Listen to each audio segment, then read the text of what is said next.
भारत के सबसे शानदार किलों में से एक है ग्वालियर का किला। लेकिन इसकी मजबूत दीवारों के पीछे एक ऐसा श्राप दफन है जिसने एक पूरे परिवार को तबाह कर दिया। ये कहानी है एक पिता के बेहिसाब प्यार और बलिदान की और एक बेटी की अनजाने में हुई एक भूल की। तो चलिए आज हम इसी किले से जुड़ी एक ऐसी ही कहानी के पन्ने पलटते हैं। जरा सोचिए, कोई बेटी 15 साल के लंबे इंतजार के बाद अपने घर लौटती है, अपने माँ बाप को एक सरप्राइज देने। लेकिन उसका आना ही खुशी की जगह एक भयानक त्रासदी की वजह बन जाए।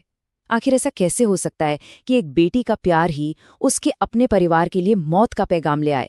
कहानी शुरू होती है मधु से, एक 23 साल की लड़की जो दिल्ली में रहती थी। 15 साल हो चुके थे उसे ग्वालियर छोड़े हुए, और अब उसने सोचा कि चलो अपने परिवार को एक जबरदस्त सरप्राइज देते हैं, और वो ग्वालियर के लिए निकल पड़ी। मधु ने तो यही सोचा था कि दरवाजा खुलते ही माँ उसे गले लगा लेगी, प्यार करेगी। लेकिन जो हुआ, उसने मधु के पैरों तले से जमीन खिसका दी।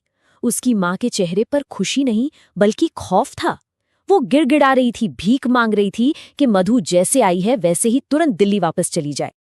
और जैसे जैसे रात गहराती गई, मधु का डर भी बढ़ता गया। उसके पिता, जिनसे मिलने के लिए वो इतनी बेताब थी, वो कहीं नहीं थे। उनका फोन भी बंद आ रहा था, मानो वो अचानक कहीं गायब हो गए हों। ये सब इतना ज्यादा था कि मधु वो इसे बर्दाश्त नहीं कर पाई और बेहोश हो गई।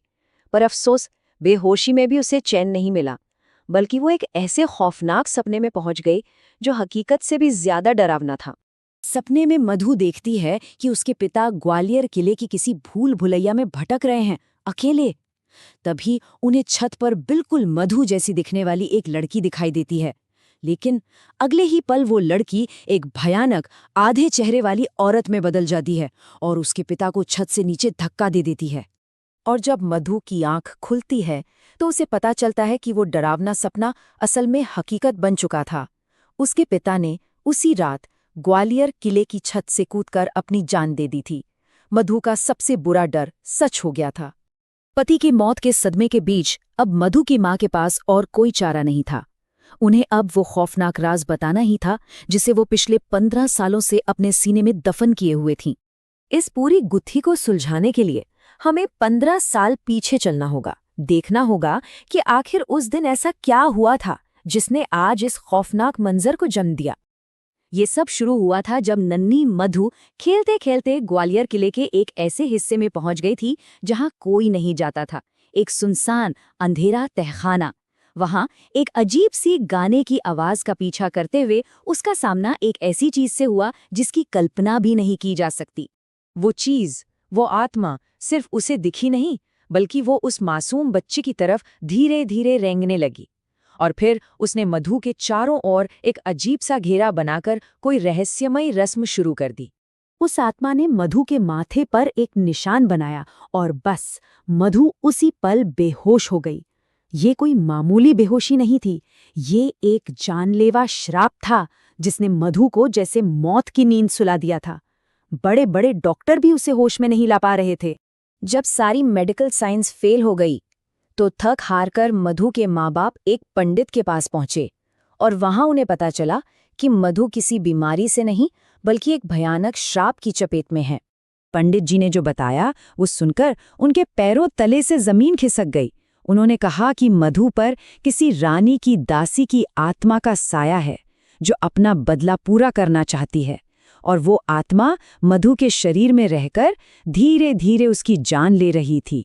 तो मधु को बचाने का रास्ता क्या था? रास्ता सिर्फ एक था, लेकिन वो मौत से भी बदतर था। किसी को मधु की जगह लेनी होगी, उस आत्मा का गुलाम बनना होगा ताउम्र। अब सोचिए, ये कैसा बलिदान है जो किसी से मांगा जा रहा था।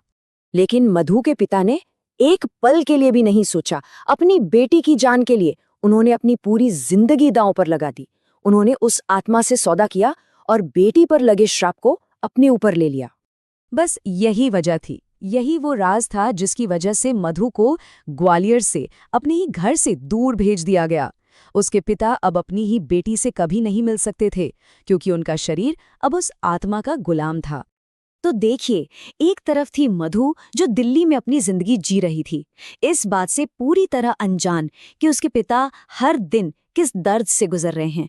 और दूसरी तरफ थे उसके पिता, जो धीरे धीरे टूट रहे थे, बीमार रहने लगे थे, लेकिन उन्होंने अपनी बेटी पर कभी कोई आंच नहीं आने दी। लेकिन किस्मत को कुछ और ही मंजूर था।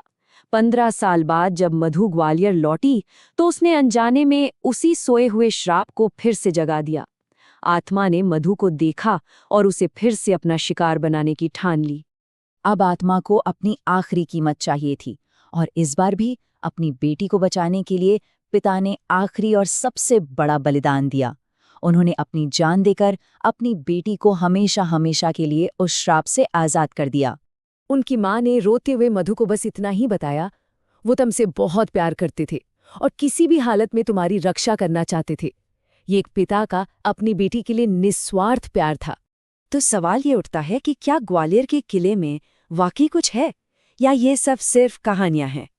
इसका जवाब शायद हमें कभी न मिले, लेकिन एक बात तो तय है, ये कहानी हमें सिखाती है कि माँ बाप का प्यार दुनिया की हर बुरी ताकत से कहीं ज्यादा बड़ा